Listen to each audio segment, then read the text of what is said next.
Silêncio, então. A aula de hoje vai ser sobre a filosofia do Michel Foucault, o conceito de poder. Então, ele é um filósofo muito conhecido. Pessoal, ele é francês, ele nasce ali no final da década de 30. Foi influenciado por vários outros filósofos importantes, como Nietzsche, Heidegger, influenciou Deleuze, Lévi-Strauss e assim por diante. Vocês lembram que eu dei uma aula para vocês sobre os pré-socráticos, explicando a origem da filosofia? Que os pré-socráticos queriam saber qual que era a essência da vida, como é que tudo começou. E para eles esse princípio tinha um termo chamado arqué. Arqué é o princípio de tudo, mas não é princípio espiritual. É um princípio físico. Então, o Tales, por exemplo, achava que esse princípio era a água. O Heráclito achava que era o fogo, e assim por diante. Cada um via no elemento da natureza a origem de tudo. Deus até poderia existir, mas Deus seria filho da natureza, filho de algum elemento físico. O Foucault, ele já é muito recente, ele é da idade contemporânea, ele faz parte da escola pós-moderna da filosofia. E essa escola não é mais otimista em relação à humanidade. Eles não acham, como achavam os modernos, que com a ciência nós iríamos evoluir, ter uma qualidade de vida melhor. Foucault é pós-moderno, já é mais pessimista, começa a ver o lado negativo e filosofar sobre esse lado negativo. Ao contrário dos pré-socráticos, ele não quer saber qual que é a essência, qual que é a origem de tudo. Ele quer saber como é que se dá as relações. E essas relações se dão através do poder. Tudo vem do poder. Por exemplo, o que eu acho que é natural nas coisas, que é a essência do mundo. Não, isso aqui é a essência do mundo. Se o homem existir ou não, isso sempre vai existir. Para o Foucault, isso é uma construção social que se dá a partir de um poder. Tudo que nós pensamos o tempo todo, como nós agimos, como nós falamos, é tudo uma relação de poder. Claro, eu estou colocando de maneira geral aqui, mas depois a gente vai começar a ver de maneira mais minuciosa como é que isso funciona na prática. Tá? Então, o tema específico aqui é o conceito de poder, né? Como fator principal que norteia as relações entre os seres humanos. Entre tudo, né? Então, olha só. Eu vou ler aqui, brevemente para vocês, Segundo Foucault, episteme é um conjunto de relações discursivas e contextuais de uma época histórica que possibilita e limita o entendimento de um dado momento. Olha só. Então, tudo que nós aprendemos aqui na escola é uma episteme. Episteme é conhecimento. Só que para o Foucault, todo conhecimento que vocês têm aqui na escola, ele é limitador. Ele limita, na verdade. E a função da escola não é ensinar, mas é disciplinar. Vocês concordam comigo que vocês conseguiriam aprender muito mais se nós estivéssemos agora ao ar livre, num jardim bem iluminado, podendo estar em pé, podendo estudar caminhando? Seria muito mais eficaz do que estar nessa sala fechada. Só que o objetivo da escola para o Foucault, quer dizer, todo mundo sabe disso, que não funciona o modo como as coisas estão, só que ainda assim as coisas permanecem assim porque isso tem um objetivo. E o objetivo não é ensinar, o objetivo é disciplinar. Porque se vocês forem ensinados, vocês não irão aceitar essas condições. Então, o conhecimento que vocês recebem, ele limita a potencialização da vida de vocês. É uma espécie de docilização dos corpos. O objetivo não é ensinar. O objetivo é domesticar os corpos de vocês, para que vocês saiam daqui resignados com a desigualdade que a vida vai impor na vida de vocês. Por exemplo, A gente vai sair... Não vão levar mal, né? Eu não estou falando de vocês especificamente. Estou falando dos alunos, de modo geral, no Brasil inteiro. Eles saem da escola, não adquirem o conhecimento necessário, que é justamente para poderem fazer o trabalho mais que ninguém quer fazer da sociedade, o trabalho mais simples, né? E aí nós saímos da escola, pegamos esse tipo de trabalho e agradecemos, damos graças a Deus por ter um trabalho que paga pouco, que nós somos explorados e não nos revoltamos com isso.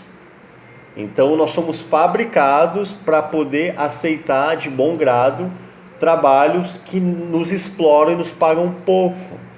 É por isso que nós não devemos aprender muito e temos muita regra na escola. E desde criancinha, lá na primeira série, né? Fazer filinha para ir no banheiro, fazer fila para ir no refeitório, fila por gênero, meninos de um lado, meninas de um outro. É a domesticação dos corpos de vocês que a escola fomenta. A escola é um mecanismo de poder, assim como outros que exercem o mesmo papel da escola, como a prisão, os psicólogos, né? Como assim o psicólogo?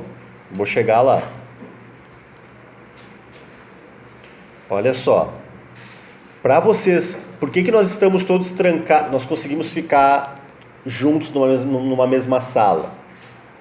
Nós conseguimos ficar aqui porque todos nós, em grande medida, temos um pensamento unificado. Todos nós aqui gostamos da comida do refeitório, de arroz, feijão, de salada. Todos nós gostamos de assistir Netflix, de ir no shopping, de andar de moto, de andar de carro. Nós temos os hábitos muito parecidos aqui de colocar um piercing, fazer uma tatuagem, tomar uma cerveja, um uísque, né? E é por conta dessa semelhança, dessa padronização que nós temos, que nós conseguimos conviver aqui. Então, o diferente não vai ser bem aceito. Porque quanto mais diferente for, mais difícil vai ser de ser controlado. E onde é que vem a questão do psicólogo? Quando alguém começa a pensar fora da curva, essa pessoa não precisa de alguém necessariamente para apontar o dedo e dizer: olha, tu está fora da curva, tu precisa ir ao psicólogo para voltar a se encaixar no grupo. A própria pessoa vai se sentir incomodada e por ela mesma vai procurar um auxílio. Então, o profissional da psicologia também exerce um poder de padronização, de disciplina dos nossos corpos. Vou dar um exemplo. Se algum homem aqui resolve se interessar por outro homem, o que esse sujeito vai pensar? Ele vai pensar que ele é louco, que ele está com algum problema, que ele é uma anomalia, e ele vai buscar algum tipo de terapia, provavelmente. Porque qual que é o padrão? O padrão é você ser homem ou de ser mulher. Só que olha só, reparem uma coisa. Ô pessoal, ei. Ei, só um pouquinho, vamos prestar atenção. A construção do que é homem, o que é homem e o que é mulher, também é uma construção feita por mecanismos de poder. Onde é que está escrito no universo que naturalmente uma pessoa tem que ser homem ou tem que ser mulher? Onde é que está escrito isso? Na Bíblia. Na Bíblia. Diz lá um bagulho. Diz lá um bagulho que não sei. Perfeito. Que homem foi feito. Tem que ser queimado, eu acho, né? Mas no Vaticano a maioria é pedófilo. Isso, exato, perfeito, vocês disseram. Tá. Na Bíblia. E a Bíblia foi escrita por quem? Por Deus ou por homens? Por homens. Mas a Bíblia, na real, não dá pra muito mais escrever da Bíblia, que tem várias Bíblias com vários bagulhos dizendo, né? Uma diz uma coisa, outra diz outra. Daí, a Bíblia verdadeira, na real, nem existe. Então a Bíblia também seria, assim como a escola, como a prisão, uma maneira de exercer o poder sobre as pessoas, para que as pessoas tenham um padrão, para que assim possam ser controladas e não comprometer a ordem do capitalismo. É isso? Então olha só, Tem muita gente, olha só, tem muita gente que não se identifica como homem nem como mulher. Presta atenção, se identificam como não binários. Durante muito tempo esse grupo de pessoas fazia o quê quando se sentia não binária? Procurava uma terapia, se sentia um monstro, um louco. Eram internados, eram colocados em manicômios. Hoje essas pessoas já sabem que não é bem assim, que elas não são doentes. Por quê? Onde é que está escrito que eu tenho que ser homem ou mulher na Bíblia? Grande coisa. Então reparem que tudo é uma construção social. Inclusive o que nós acreditamos ser da natureza, da criação divina. Homem, mulher. Não, homem e mulher são criações sociais, fomentadas por mecanismos de poder, como a escola, por exemplo. A escola não faz fila, meninos e meninas, então a escola está ensinando que tem que ser menino ou menina. A escola não pergunta quem é não binário. O que é um não binário? Não binário é alguém que não se identifica como homem nem como mulher. O sujeito pode ter o cabelo curto, assim como o do Felipe, usar uma camiseta masculina, mas usar uma saia e um batom. Ou no dia seguinte pode usar só roupa feminina e depois só roupa masculina, namorar um homem, depois casar com uma mulher. É uma pessoa não binária. Só que essas relações de poder são tão enraizadas na nossa mente que é difícil para a gente até poder abrir o horizonte e entender que isso é possível. Então é isso que o Foucault quer dizer. Tudo é uma relação de poder. Poder que ele diz é guerra mesmo, é combate. Para nós termos essa maneira de pensar que nós temos hoje, teve guerra, teve morte e assim por diante. Olha só, o conceito de certo e errado. Ah, mas professor, o certo é certo e não tem nada a ver com construção social. O certo vai ser sempre certo. Foucault vai dizer que não. O que é bom, o que é mal, o que é certo, o que é errado, é relativo. O que eu acho certo só é certo por conta de uma relação de poder. Porque no fundo não tem certo nem errado. Tudo é criação da mente do homem. Se não existisse o homem no mundo, não existiria o certo nem o errado. É o homem que cria esses conceitos. Vou dar um exemplo para vocês. Olha só, vocês ouviram falar no nazismo, nos campos de concentrações criados pelo Hitler. Já estudaram isso em história, né? Já ouviram falar em Hitler, gente? Já ouviram falar em Hitler? Quem nunca ouviu falar no Hitler, levanta a mão. A maioria conseguiu ouvir. Acho que ele é... Não. Acho que ele é shake. Não, ele era alemão. Isso. Alemão, defendia a tese de uma raça ariana, uma raça pura, que era a raça alemã. E por conta disso ele subjugava, ocupava outros países e exterminava negros, LGBTs, judeus e assim por diante.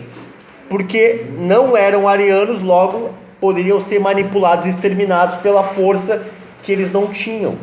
Que somente a raça ariana tinha esse poder. Já que os arianos tinham mais força, logo poderiam usar essa força na prática, exterminando o mais fraco. O Hitler perdeu a guerra em 1942. Como é que ele perdeu a guerra? Ele havia ocupado vários e vários países. Nós hoje só não vivemos no regime nazista porque ele perdeu a guerra para o exército vermelho, o exército comunista. Só que o exército comunista também tinha campos de concentração. Quem era o bom, quem era o mal nessa história? Nenhum. É tudo relação de poder. A França, por exemplo, a França foi o país... Pode. A França foi um dos países exemplos na resistência ao exército nazista, ao exército alemão. A Alemanha pegou em armas e enfrentou exaustivamente o exército alemão. Eles eram bonzinhos? Não, sabe por quê? Porque enquanto eles resistiam aos nazistas, Por outro lado, eles ocupavam a Argélia lá na África. Não existe bom, não existe mal, nem certo nem errado. É tudo uma relação de poder. É isso que movimenta a vida e é isso que cria conceitos na gente. É isso que o Foucault quer dizer. Ô pessoal, só um pouquinho, né, gente?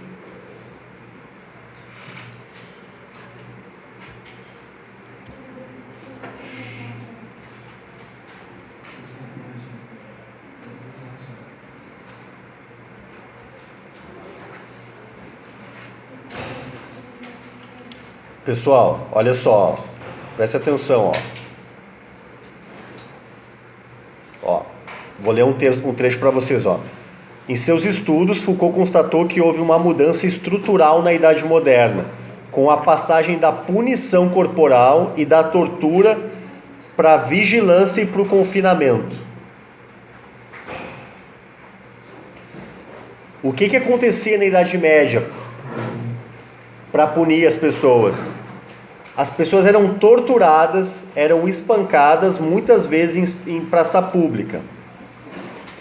Com o passar do tempo, foi criado o confinamento e a vigilância das prisões.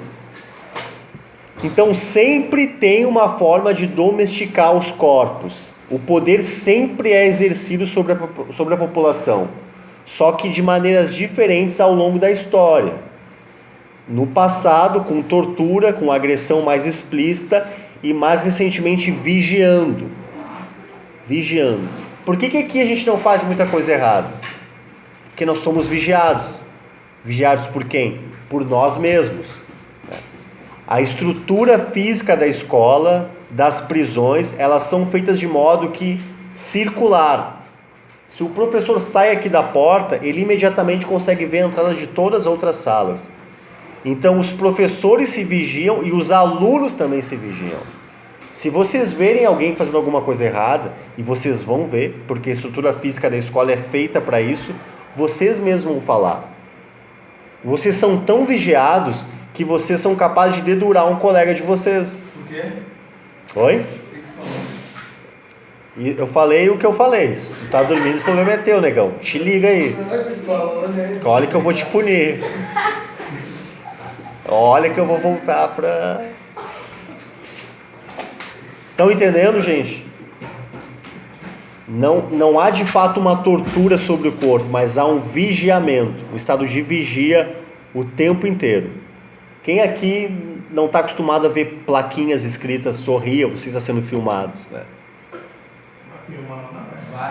Então não tem que ter um policial do teu lado necessariamente. Tem câmeras por todos os lados, gente. Esse computador que eu uso, ele é vigiado. Tudo que eu acesso aqui, a Secretaria de Educação tem acesso. Então, não preciso mais ser torturado. Eu mesmo me disciplino, porque eu sei que eu estou sendo vigiado por alguém. É isso. As maneiras do poder ser exercido sobre as pessoas para controlar seus corpos muda ao longo da história.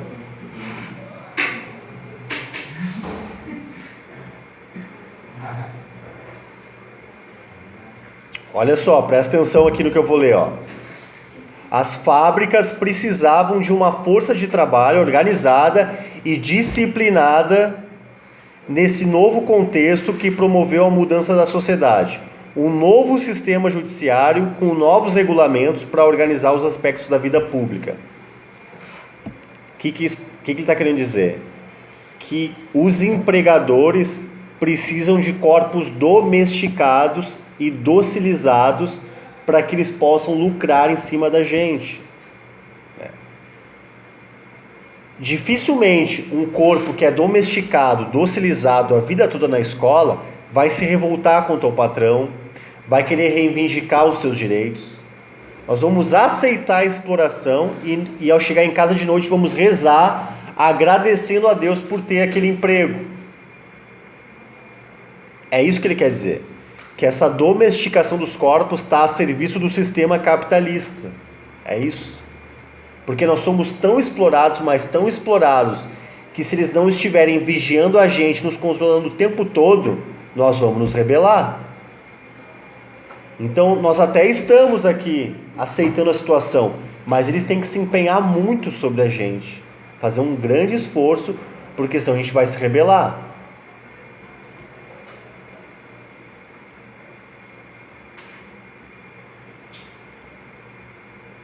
Ó, o poder que antes havia triturado o corpo, com as torturas, literalmente triturado, né?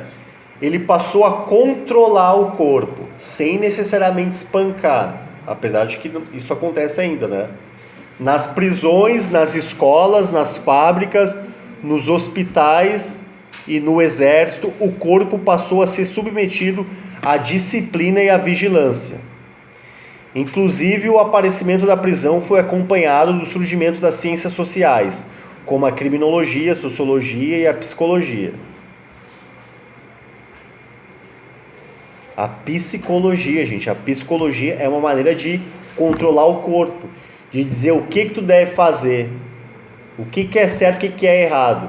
Só que no fundo não tem certo nem errado. O certo e o errado é uma criação do ser humano. O que é certo hoje pode ser errado amanhã e assim por diante. E as pessoas às vezes adoecem. Elas vão correndo buscar auxílio psiquiátrico por se sentirem pessoas que fazem algo errado, algo patológico. Mas na verdade não é. Na verdade o que ela acha que está errado é algo original dela. É a subjetividade dela em ação. Tranquilos até aí?